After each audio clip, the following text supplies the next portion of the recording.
Picture this. You are standing in the shadowed corridors of Versailles in 1685. The marble floors cold beneath your silk slippers as you clutch a letter that could destroy everything you've ever known. The parchment trembles in your hands, bearing the royal seal and containing words that make your stomach turn with revulsion. Your brother, the Sun King himself, has just commanded you to marry your own nephew. The candlelight flickers across gilded portraits of your ancestors, their painted eyes seeming to judge you as you realize that refusing means exile, poverty, and disgrace. But accepting means crossing a line that nature itself abhors.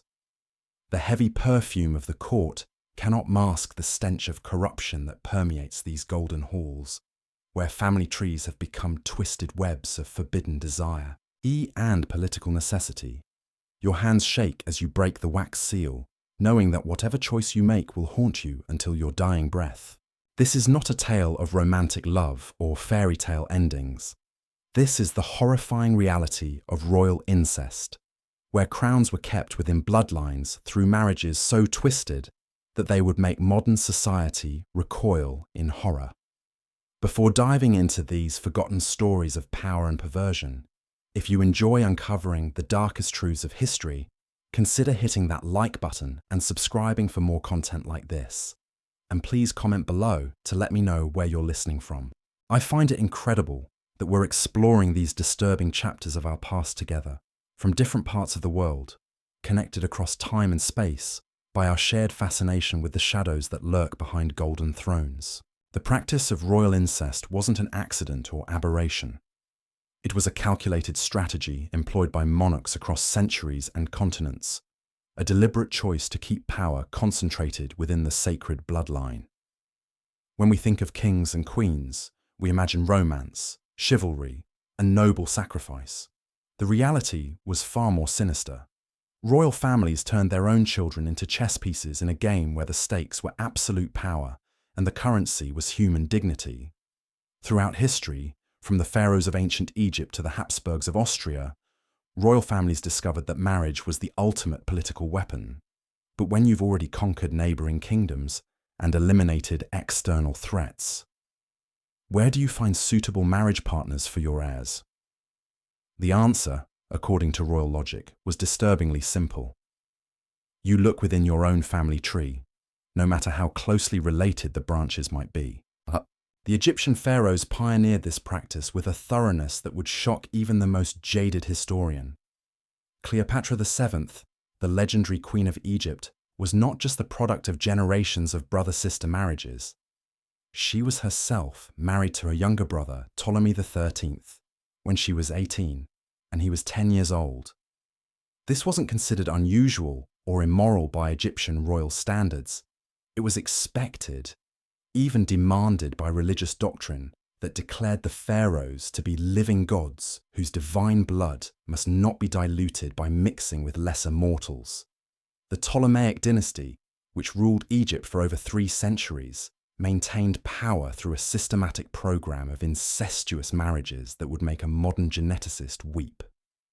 Brothers married sisters as a matter of course. Uncles wed nieces with the same casual frequency that modern people choose breakfast cereals. The family tree of the Ptolemies doesn't branch out like a normal genealogical chart. Instead, it forms a twisted rope where the same names appear over and over again, generation after generation, as the royal bloodline folded in on itself like a serpent devouring its own tail. But the Egyptians were merely the first to perfect what would become a global phenomenon among royal families. The practice spread across the ancient world like a disease, infecting every royal court that prioritized power over human decency. The Persian Sassanid dynasty embraced incestuous marriages with such enthusiasm that they created elaborate religious justifications for the practice. They taught that marriage between close relatives was not just acceptable, but actually blessed by their fire god Ahura Mazda. The European royal houses would eventually surpass even these ancient precedents in their dedication to keeping power within the family bloodline. The Spanish Habsburgs transformed incestuous marriage from a political strategy into an art form of genetic destruction. Charles II of Spain, who ruled from 1665 to 1700, was the ultimate product of this royal obsession with bloodline purity. His family tree was so tangled with incestuous relationships that he had fewer unique ancestors than a typical person living 8 generations earlier. Charles II's parents were uncle and niece. His grandparents on both sides were first cousins. His great-grandparents included multiple sets of siblings who had married each other. The genetic damage was so severe that Charles II was physically and mentally disabled from birth. He couldn't walk until he was 8 years old, couldn't speak clearly until he was 4, and suffered from seizures, digestive problems, and severe learning difficulties throughout his short, miserable life. Yet even knowing the catastrophic results of their breeding practices, the Spanish royal family continued to arrange marriages between close relatives right up until Charles II's death ended their dynasty. They were so committed to keeping power within the family that they were literally willing to destroy themselves genetically, rather than allow outsiders to dilute their royal blood. The French royal family pursued their own version of this madness with equal dedication. Louis XIV, the Sun King who epitomized absolute monarchy, married his first cousin, Maria Theresa of Spain, in 1660.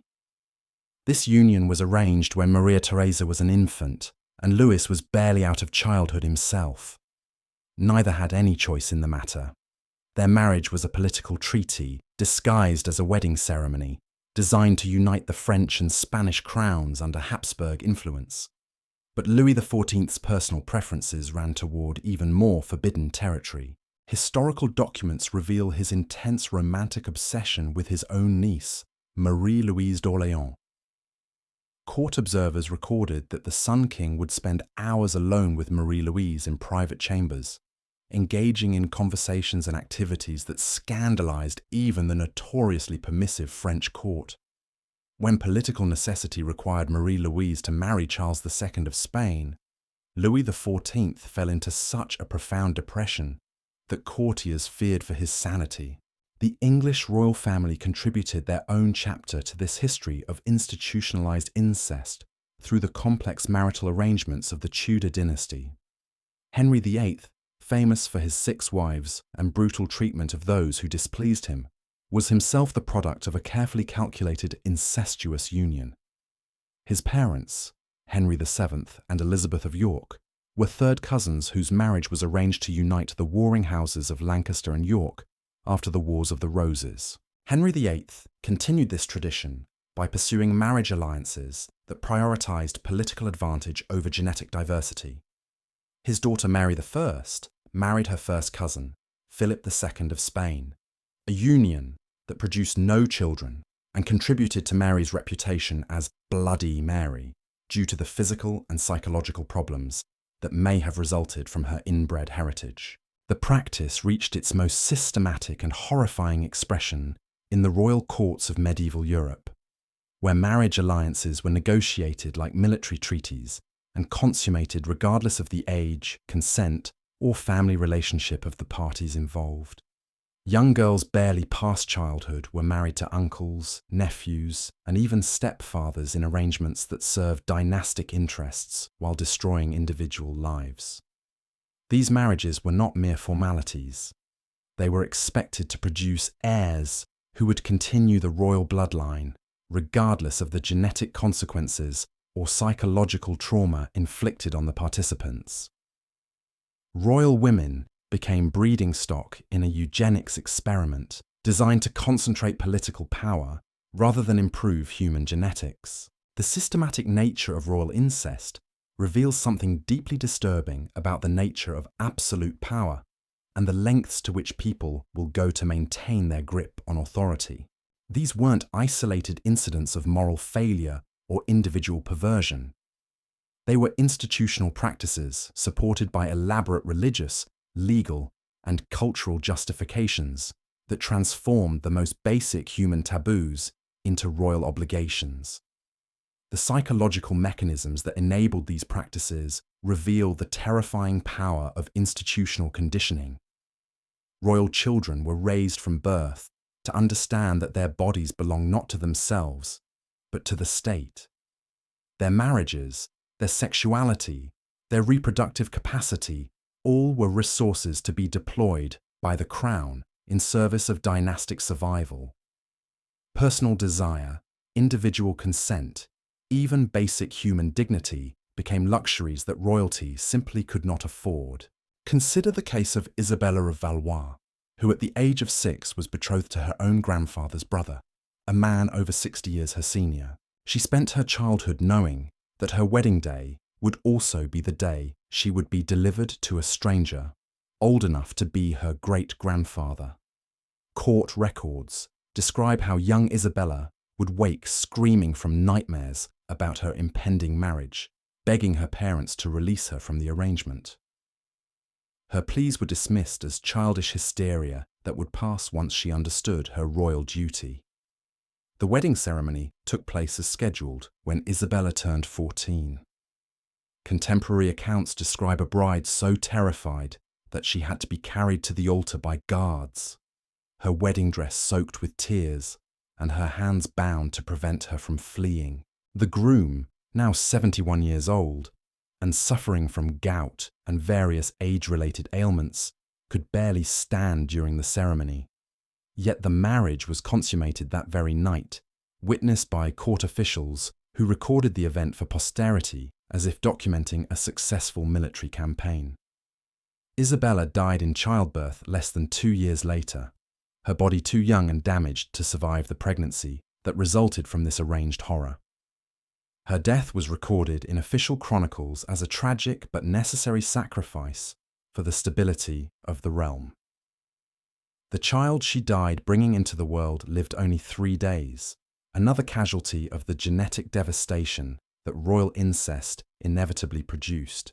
The Russian imperial family developed their own particularly cruel variation of forced royal incest through the practice of dynastic imprisonment.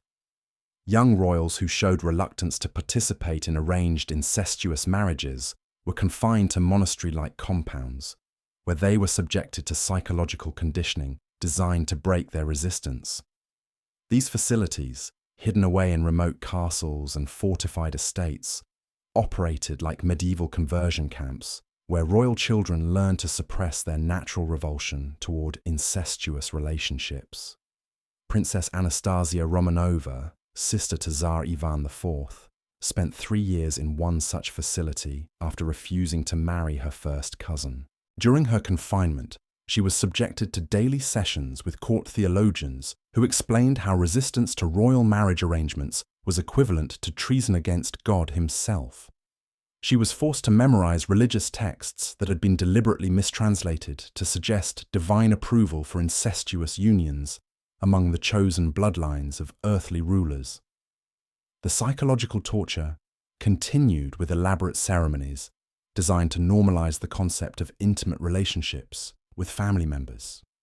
Anastasia was required to participate in mock wedding rehearsals with male cousins, practicing the words and gestures she would need to perform during her actual ceremony. These rehearsals became increasingly physical and invasive, conditioning her to accept intimate contact with relatives through gradual exposure and systematic desensitization. When Anastasia finally emerged from her 3 years of conditioning, court observers noted that she had become a hollow shell of her former self. She spoke in monotone responses, rarely made eye contact with anyone, and showed no emotional reaction to the announcement of her engagement to her cousin Dmitri. The wedding proceeded without incident, but palace servants reported that the new princess would spend hours each day staring blankly at walls, occasionally breaking into fits of hysterical laughter that would echo through the castle corridors like the cries of a madwoman.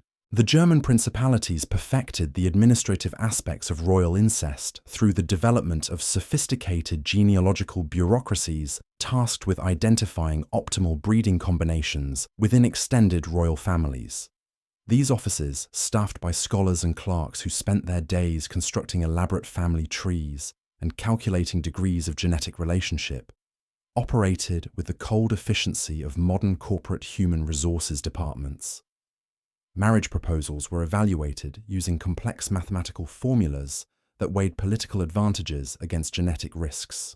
Court genealogists maintained detailed records of physical and mental characteristics across multiple generations, tracking traits like fertility, intelligence, physical appearance, and susceptibility to various diseases.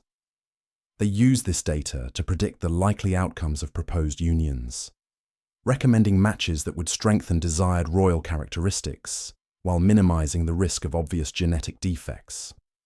The Duchy of Saxe-Coburg-Gotha established what amounted to a royal breeding program that treated human reproduction like livestock management. Potential marriage partners underwent physical examinations conducted by court physicians who evaluated everything from hip width and breast development to dental structure and mental acuity. These examinations were recorded in clinical detail and stored in archives that functioned as genetic databases centuries before the science of genetics was formally established. Young royals selected for breeding were subjected to carefully controlled diets and exercise regimens designed to optimize their reproductive potential. They were isolated from outside influences that might corrupt their bloodlines or introduce undesirable traits. Their education focused primarily on genealogy, dynastic history, and their obligation to produce healthy heirs, regardless of personal preferences or emotional attachments. The most disturbing aspect of these programs was their clinical approach to human sexuality and reproduction. Royal children learned to view intimate relationships as mechanical processes rather than emotional connections. They were taught to evaluate potential partners based on genetic compatibility rather than personal attraction. Love, affection, and sexual desire were treated as dangerous distractions that could interfere with the rational selection of optimal breeding matches. The Portuguese royal family took this mechanistic approach to its logical extreme through the establishment of royal nurseries that functioned like human breeding facilities. Children born from approved incestuous unions were immediately separated from their parents and raised by specialized staff, trained in optimizing genetic outcomes. These facilities maintained detailed records of each child's development, tracking physical growth, intellectual capacity, and behavioral traits with scientific precision. The nurseries operated according to strict schedules designed to maximize the children's potential as future breeding stock. Physical exercise was calibrated to promote optimal bone density and muscle development. Diet was carefully controlled to ensure proper nutrition while avoiding foods that might negatively impact reproductive health. Education focused on dynastic obligations and genealogical knowledge, with particular emphasis on understanding the genetic advantages of close family marriages. Children who showed signs of genetic defects or undesirable traits were quietly removed from the breeding program and relocated to remote monasteries or convents, where they would live out their lives in isolation.